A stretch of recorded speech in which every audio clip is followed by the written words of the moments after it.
یہ بہلول بھی اسی قبیلے کا فرد تھا، دجلہ کے کنارے مٹی کے گھروندے پاؤں پہ بناتا ہے اور انہیں مسمار کر دیتا ہے۔ وہ کبھی آپ نے دیکھا ہوگا کہ بچے ریت میں اپنا پاؤں رکھ کر کے اوپر سے ریت تھپک لیتے ہیں اور پھر پاؤں ہولے سے نکال لیتے ہیں، بچ جائے تو بڑے خوش ہوتے ہیں، اور جب کھیل ختم ہو جاتے تو اسے گرا دیتے ہیں اپنے ہاتھوں سے۔ بہلول بھی اسی شغل میں لگا ہوا ہے۔ بہلول یہ کام کر رہا ہے، گروندے بناتا ہے گراتا ہے، گروندے بناتا ہے گراتا ہے۔ بادشاہ گزرا، پوچھا بہلول کیا کر رہے ہو؟ ہنس کے کہا جنت کے مکان بنا رہا ہوں۔ کہا بیچتے ہو؟ ہاں بیچتا ہوں۔ کتنے کا؟ 10 روپے کا، سیل لگائی ہوئی ہے۔ بادشاہ مسکرا کے گزر گیا، دیوانہ ہے، مجنوں ہے، اپنی موج میں لگا ہے۔ پیچھے سے ملکہ زبیدہ بھی آ رہی تھی، اس نے بھی دیکھا، کہا بہلول کیا کر رہے ہو؟ کہا جنت کے مکان بنا رہا ہوں۔ کہا بیچتے ہو؟ ہاں 10 روپے کا بیچتا ہوں۔ 10 روپے بادشاہوں کے لیے کیا ہوتے ہیں؟ 10 درہم نکالے، اس کو دیا، اس نے دریائے دجلہ میں پھینک دیا۔ فقیر اتنی دیر تک فقیر نہیں بنتا۔ داتا صاحب فرماتے جب تک مٹی کا ڈھیلا اور سونے کی ڈلی اس کی نظر میں برابر نہیں ہو جاتا۔ اور ایک مکان کے گرد، ایک وہ گروندے کے گرد دائرہ لگایا، کہا یہ تیرا ہوا۔ ملکہ گزر گئی، بادشاہ بھی چلا گیا۔ شام کو اپنے محل میں پہنچے، بادشاہ سویا، منظر جاگا کہ حشر کا دن ہے، پھر جنت کا منظر ہے، جنت میں بڑے بڑے خوبصورت مکان ہیں۔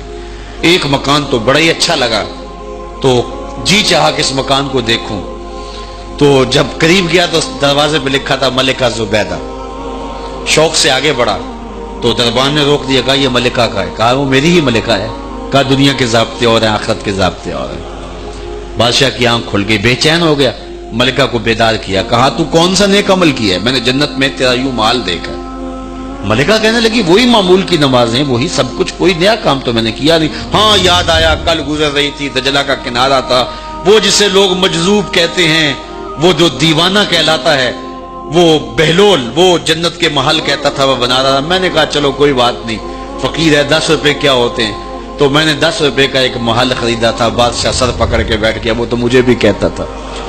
میں دیوانے کی بات سمجھ کے گزر گیا۔ اگلے دن بادشاہ قصدن گزرا۔ جب قصدن گزرا نا تو دل دھڑک رہا تھا کہ کہیں مجذوب پھر آج مل جائے اور اسی موج میں ہو تو کام بن جائے۔ دیکھا تو بہلول وہاں بیٹھا ہوا ہے، آگے بڑھ کے دیکھا تو کام بھی وہی۔ بادشاہ پھر رک گیا، پوچھا بہلول کیا کر رہے ہو؟ اب دل دھڑک رہا تھا کہ مجذوب ہے، کوئی اور بات کہہ دے تو چلو اچھا ہو کہ وہی جواب دے دے۔ اس نے وہی جواب دیا، جنت کے محل بنا رہا ہوں۔ بادشاہ کا کچھ دل ٹھہرا، پھر کہا اچھا بیچتے بھی ہو؟ ہاں ہاں بیچنے کے لیے بنا رہا ہوں۔ بادشاہ ادھر جیب میں ہاتھ ڈال رہا ہے اور ادھر پوچھ رہا ہے کتنے کا؟ کہا آدھی حکومت لگے گی۔ کہا کل تو 10 روپے کے بتا رہے تھے۔ کہا کل تم نے دیکھا نہیں تھا، آج سودا دیکھ کے لے رہے ہو۔ اللہ تعالیٰ ارشاد فرماتا ہے انما تنذر من اتبع الذکر وخشی الرحمن بالغیب، جو انڈٹھے سودے کرتے ہیں، جو بغیر دیکھ کے کرتے ہیں۔ اچھا چلو ایک خوشخبری میں آپ کو بھی سناؤں، اور وہ خوشخبری رسول اللہ کی زبان سے۔ حضور نے فرمایا طوبی لمن رآنی وآمن بی وطوبی 7 مرات من لم یرانی وآمن بی۔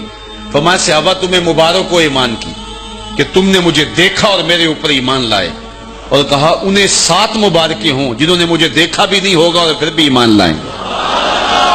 انما تنذر من اتبع الذکر وخشی الرحمن بالغیب فبشرہ بمغفرۃ واجر کریم۔ ان کو بشارت دے دیجئے بڑی عزت والے اجر کی اور خوشخبری بھی۔ تو جس اجر کو میرا رب بھی کریم کہہ رہا ہے وہ اجر کیسا ہوگا؟ تو یہاں تو لہجہ دم توڑتا ہے اور الفاظ ساتھ نہیں دیتے کہ اجر کریم کی کیا تعریف کریں جس اجر کو میرے رب نے بھی کریم کی صفت سے موصوف کر دیا ہے۔